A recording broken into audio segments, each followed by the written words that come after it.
వస్తే 3 అటుపోతే 4 ఇదేదో సంతలో పశువుల బేరం అనుకునేరు. హాస్పిటల్స్ ముందు రోగులను క్యాష్ చేసుకునే నయా బిజినెస్. వినేందుకు విడ్డూరంగా అనిపించినా ఇది నిజం. అవును, అదొక మాయా ప్రపంచం. మాటలతో మాయ చేస్తారు. నొప్పి లేకుండా ఇంజెక్షన్ ఇస్తామంటారు. మా మాత్రలు తీపిగా ఉంటాయని కబుర్లు చెబుతారు. అలా వలలో పడ్డాక బాధితులకు చుక్కలు చూపిస్తారు. రోగం నయం అయ్యాక వారు వేసే బిల్లులకు కొత్త రోగం బారిన పడడం మాత్రం పక్క. ఇంతకీ ఈ వైద్యం అయ్యో కాదు ఈ బేరం ఎక్కడో తెలుసా? ఐ న్యూస్ స్టింగ్ ఆపరేషన్ లో బయటపడ్డ ఆ దందా మీరే చూడండి.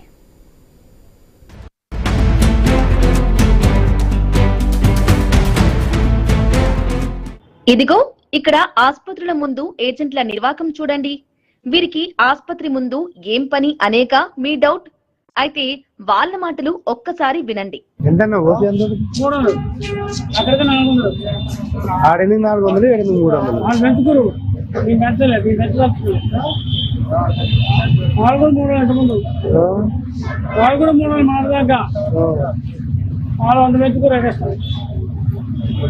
కళ్ళకొచ్చే డాక్టర్ రాజశేఖరేనా? రాజశేఖర మందులు ఎక్కువ రాత్రైనా జనరిక్ మందులు తగ్గు. ఇంగ్లీష్ మందులు ఇక్కడ మీ దగ్గర మంచిగా ఇంగ్లీష్ మందులు ఎక్కడైనా నెంబర్ ఉన్నాయి. అక్కడ ఇంగ్లీష్ హోమియోపతులు హైదరాబాద్ చూపుతున్నాయి. జనరిక్ ఇప్పుడు జనరిక్ మెడికల్ షాప్ ఇటువంటి దాంట్లో ఇక్కడ ఎంత డబ్బులు మనం పోయి తెచ్చుకుంటామని 500 తీసుకుంటారు. డాక్టర్ గారు సార్ ఏం పేరు? అమర్ సింగ్. 20 సంవత్సరాలు ఇక్కడ రాబడక నేను చేపటికి. విన్నారుగా, అటు వెళ్తే ఫీజు 400, ఇక్కడికి వస్తే మా రేటు 300. అవి జనరిక్ మందులు, మా దగ్గర ఇంగ్లీష్ మెడిసిన్స్.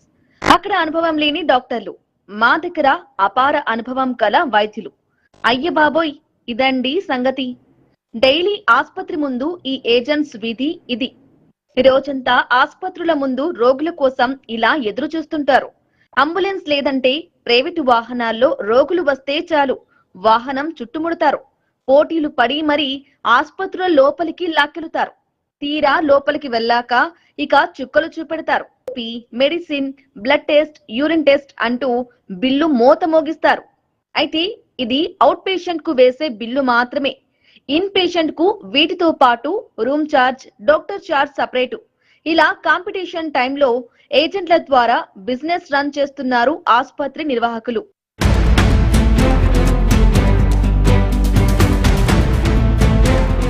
కోదాడలో చాలా ఆసుపత్రుల వద్ద దాదాపు ఇదే పరిస్థితి.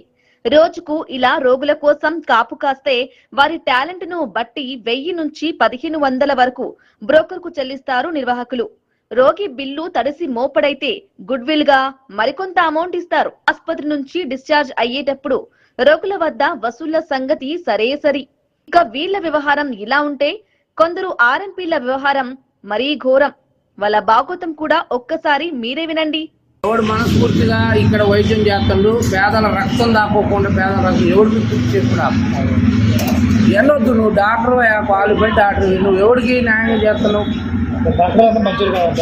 డాక్టర్ అయినా మంచిగా అంత దోపిడే. కోలాడేంది, కొంటగట్టేంది. నువ్వు భలే చెప్తున్నావు కానీ నువ్వు ఎక్కడే నేను చెప్తున్నా మాట. ఇప్పుడు ఫలానా డాక్టర్ అని చెప్పట్లేదు నేను. ఇప్పుడు జనాలని, పేషెంట్లన్నీ నీ దగ్గరకు వచ్చారు, నువ్వు ఏంది అవసరం లేని టెస్టులు రాస్తావు. నువ్వు రాయట్లేదా? మరి దీని మీద మాట్లాడు. నువ్వు పోయి వాడు ఏమంటావన్నా దీని మీద నువ్వు చర్య తీసుకో. అంటే మరి వైద్యానికి సంబంధించిన టెస్టులు రాయట్లేదు వాళ్ళు రాస్తారో రాయట్లేదు నీకు తెలుసు, నాకు తెలుసు, అందరికీ తెలుసు. నీకు తెలిసినా తెలవనట్టు ఉంటారు. నీకు అన్ని తెలుసు, నీకు ఆల్రెడీ నాకు తెలుసు, అలా ఫీల్డ్ లో ఉన్నాను నేను. విన్నారుగా, ఇది వరస. డాక్టర్లు రోగుల రక్తం తాగుతారు. వాళ్ళు దోచుకునే దాంట్లో తనకు వచ్చే కమిషన్ ఎంత అంతా ఓపెన్ గానే లెక్కలు వివరించారండి ఆర్ఎంపీ డాక్టర్. అంతేకాదు, కమిషన్ల సంగతి ఏంటి అని ఐ న్యూస్ ప్రతినిధి ప్రశ్నిస్తే డాక్టర్లు ఉచిత సేవ చేస్తున్నాడు, అంతా కమర్షియల్, వారికి పేషెంట్లను అప్పగించడమే తన బిజినెస్ అంటూ నిర్మోహమాటంగా ఎలా చెబుతున్నాడో చూశారుగా. ఇలా అక్షరం ముక్క రాకున్నా, పైసా పెట్టుబడి లేకుండా ఎంచక్క లక్షలు సంపాదిస్తుంటారు శంకర్ దాదా ఎంబీబీఎస్ లు. కమిషన్లకు కక్కుర్తిపడి రోగుల ప్రాణాలతో చెలగాటమాడుతున్నారు. అర్హత లేని వైద్యులకు రోగులను అంటగట్టి వారి జేబులకు చిల్లులు పెట్టడమే కాదు, అమాయకుల ప్రాణాలతో చెలగాటమాడుతుంటారు.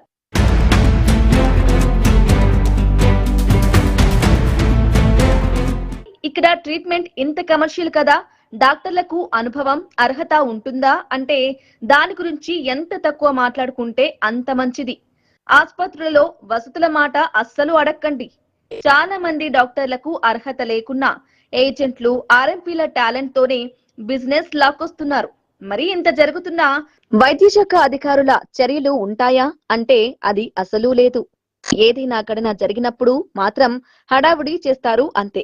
ఆ తర్వాత అంతా శరామామూలే. మరోవైపు వైద్యం కమర్షియల్ గా వాడుతున్న వారిపై చర్యలు తీసుకోవాలని కోదాడ పట్టణ వాసులు కోరుతున్నారు. పేరు కుదరవల్లి మోహన్ కృష్ణ, నేను సోషల్ వర్కర్ గా పనిచేస్తాను.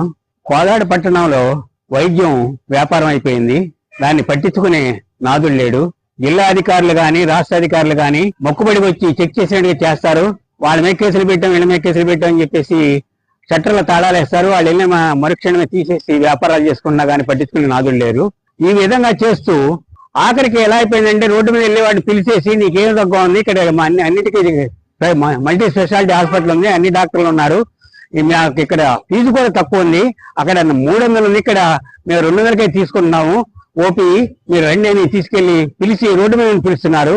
అలాగే ఆర్ఎంపీలు అయితే ఎవరైతే ఉన్నారో ఆర్ఎంపీలు వాళ్ళు ఇదివరకు వాళ్ళు ఒక డాక్టర్ దగ్గర తీసుకెళ్లి అప్పచెప్పి వాళ్ళ దగ్గర ఎంతో కొంత కమిషన్ ఇస్తే తీసుకున్నారు. వైద్యాధికారి, ముఖ్యమంత్రి గారు, ప్రజాప్రతినిధులైన ఎమ్మెల్యే గారు, మినిస్టర్ గారు దీని మీద చర్యలు తీసుకోవాలనేది మా డిమాండ్.